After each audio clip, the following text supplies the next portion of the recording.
Distinguished guests, the President of the United States, accompanied by Jesse Gary and Rox Brown.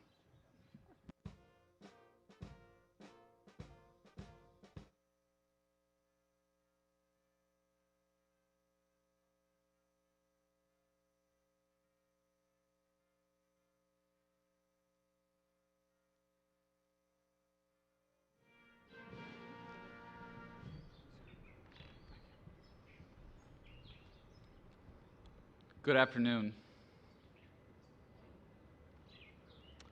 My name is Jesse Gary, and I'm the President and CEO of Century Aluminum Company.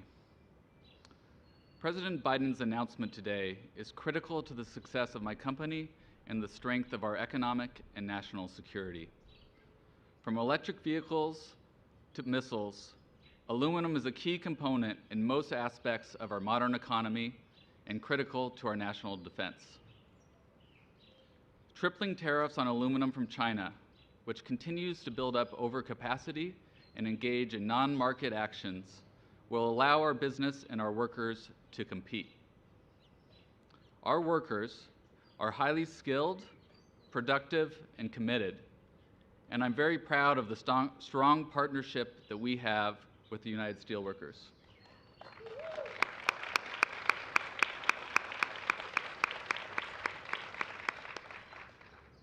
We all benefit from the President's actions today, coupled with his broader approach to revitalize American manufacturing, which has greatly benefited our operations in Kentucky and South Carolina. The tariffs on Chinese steel and aluminum also advance our efforts and President Biden's efforts to make cleaner metal. Not only are Chinese products subsidized and dumped onto world markets, but they emit far more CO2 per ton than we do here at home. With the support of a $500 million grant from the Biden administration, we are building not only the first new American smelter in 45 years, but a smelter that will be one of the greenest smelters in the world, powered by cutting-edge technology and renewable energy. For my company, our workers, and others across this country, unfair trade is something that is very real. Today's announcement creates the climate for businesses to succeed, investments to be made, jobs to be created, and good wages to be paid to our workers. Thank you, Mr. President, for your vision and the work of your administration. Thank you, sir. Very much.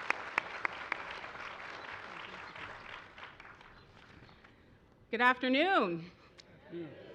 My name is Roxanne Brown, and I'm International Vice President at Large for the United Steelworkers Union. The Steelworkers is the largest industrial union in North America, so the work of President Biden and his administration is especially consequential.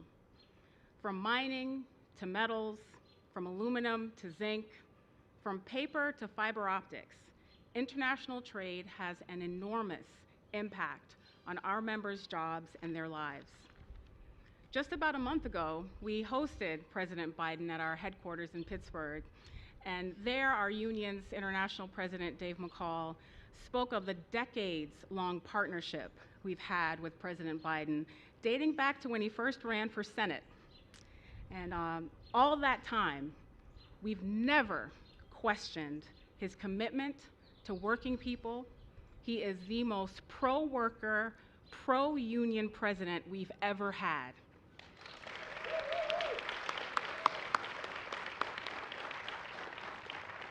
The president and his administration truly have implemented a worker-centered trade policy. He's confronted unfair trade, not only using trade tools, but also investments to regain, reignite, and renew manufacturing capacity. These trade tools are vital in stopping unfair and anti-competitive actions of countries like China. But coupling them with investments, procurement policies, and other actions is key. And that's what President Biden has delivered.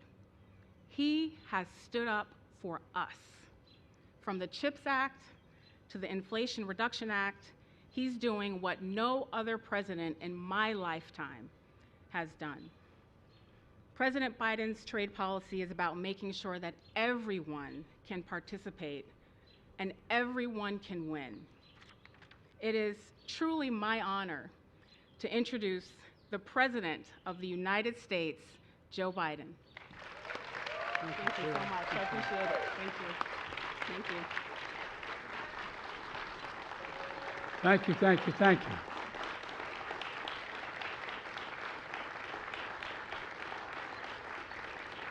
I assume you're standing in case you have to run when the rain starts. Please, have a seat. Rox, thank you very much for all you do to fight for American steelworkers. I mean that sincerely. All right, and I want to recognize all the labor unions here today, including steelworkers, auto workers, sheet metal workers, AFL-CIO, IBEW, communications workers, boilermakers, machinists. I'm proud, as Rox said, to be labeled the most pro-union president in American history. You heard me say it before. Wall Street's important, a lot of good folks there, but they didn't build America. The middle class built America, and unions built the middle class. Folks, leaders from key American industries are here as well, including steel, aluminum, solar, semiconductors, automakers, and members of my cabinet are here as well. Janet Yellen, the front row is Murderer's Row here. Treasury Department, Julie Su, of Labor, Catherine Tai, our nation's trade representative, and outstanding members of Congress as well. From Michigan, Debbie Stabenow is here. Debbie, welcome.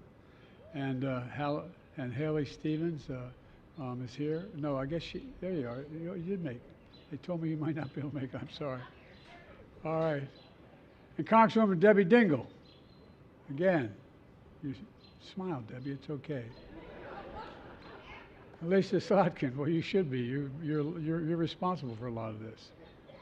Thank you for joining us as I announce a series of actions to make sure American workers and American business and corporations can compete and win in the industries of the future, because that's what this is about. The fact is, American workers can outwork and outcompete anyone as long as the competition is fair. But for too long, it hasn't been fair.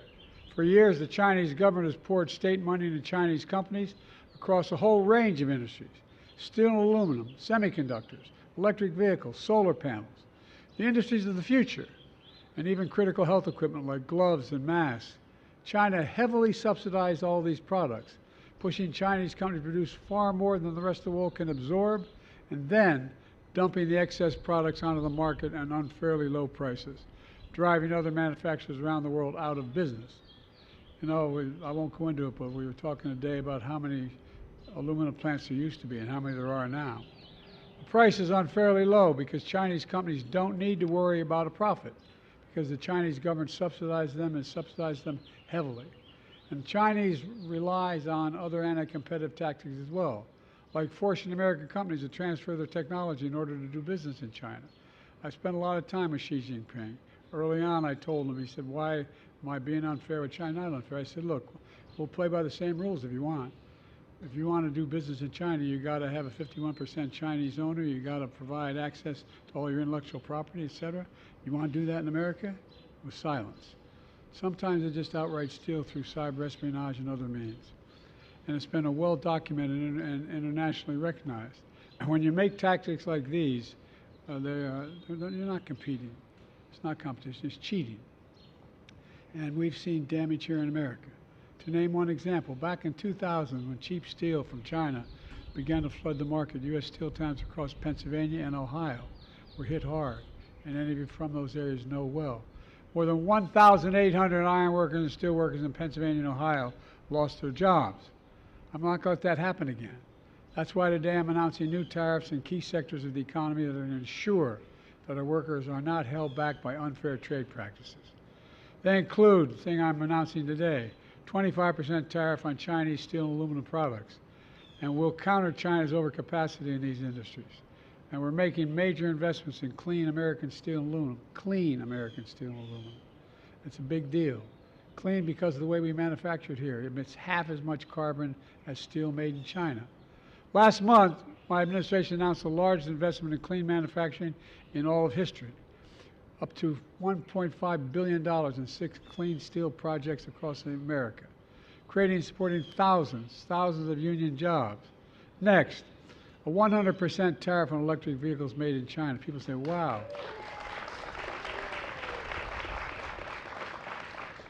Because we're not going to let China flood our market, making it impossible for American auto manufacturers to compete fairly.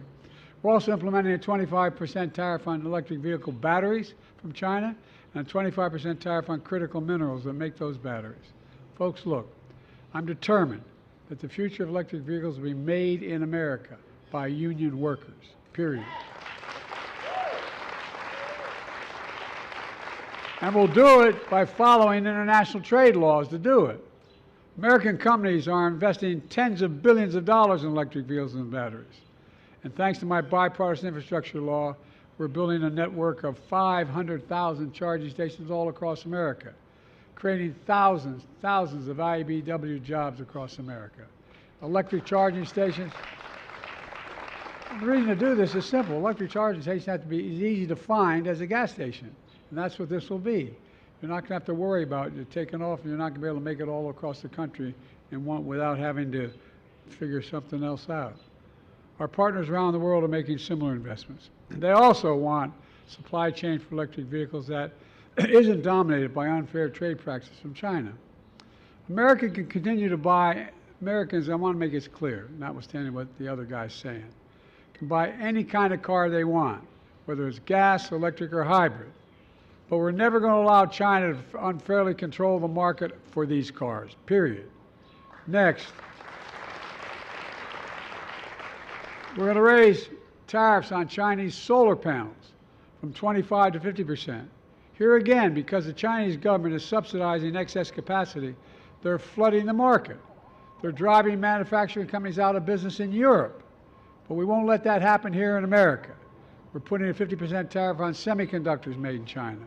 These are those tiny computer, all of you know this, but for the public, those little tiny computer chips, smaller than the fingertip, that power everyday lives. Everything from smartphones to automobiles to dishwashers, satellites. Look, America invented these chips, but over time we stopped making them. We invested overseas. Now, thanks to my CHIPS and Science Act, one of the most significant investments ever in science and technology, we're bringing this vital industry back home where it started, in the United States of America.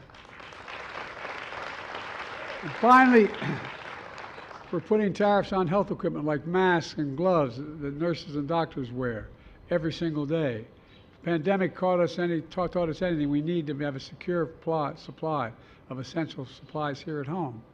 Folks, these key sectors, my administration is combining investments in America with tariffs that are strategic and targeted. It's a smart approach. Compare that to what the prior administration did. My predecessor promised to increase American exports and boost manufacturing, but he did neither. He failed. He signed a trade deal with China. They were supposed to buy $200 billion more in American goods. Instead, China imports from America barely budged. And now Trump and the MAGA Republicans want across-the-board tariffs on all imports from all countries if reelected. Well, that would drive up costs for families on an average of $1,500 per year each year. It simply doesn't get it. For years, I've heard many Republicans, even Democratic friends, say China's not on the rise. China is on the rise. America's falling behind. I've always believed they got it wrong. America's rising. We have the best economy in the world, and since I've come to office, the GDP is up, our trade deficit with China is down to the lowest level in over a decade, and we're standing up against Chinese government unfair economic practices now. At the same time, we're standing up for peace and stability across the Taiwan Straits.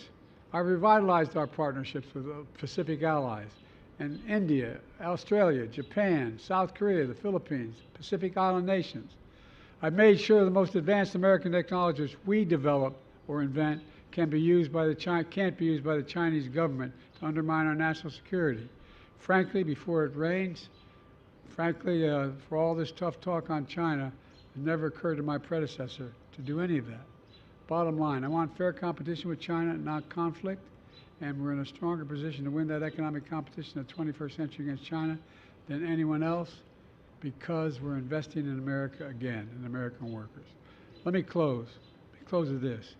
I come from Scranton, a town like a lot of working class, middle class neighborhoods all across America. Like Racine, Wisconsin, which I visited last week. Once a manufacturing boom town until trickle-down economics came along and the middle class in Racine got hollowed out.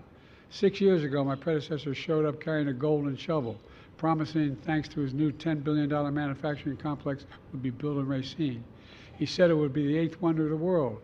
Big promises that never came true. He used that golden shovel to dig a hole, and then he fell into it.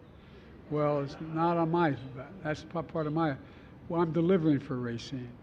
Delivering, thanks to the investment of my administration, Microsoft is investing billions to build a new data center in Racine, creating thousands of good-paying jobs. Because the view from Scranton and towns like it are a lot different than from Mar-a-Lago. It's a view where that money doesn't determine your worth, everyone's entitled to be treated with dignity and respect, and everyone deserves a fair shot. We leave nobody behind. That's the America we're building together.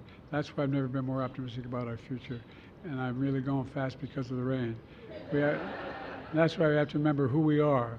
We're the United States of America, and there's nothing beyond our capacity when we do it together. God bless you all, and better get out of the rain. Thank you very, very much.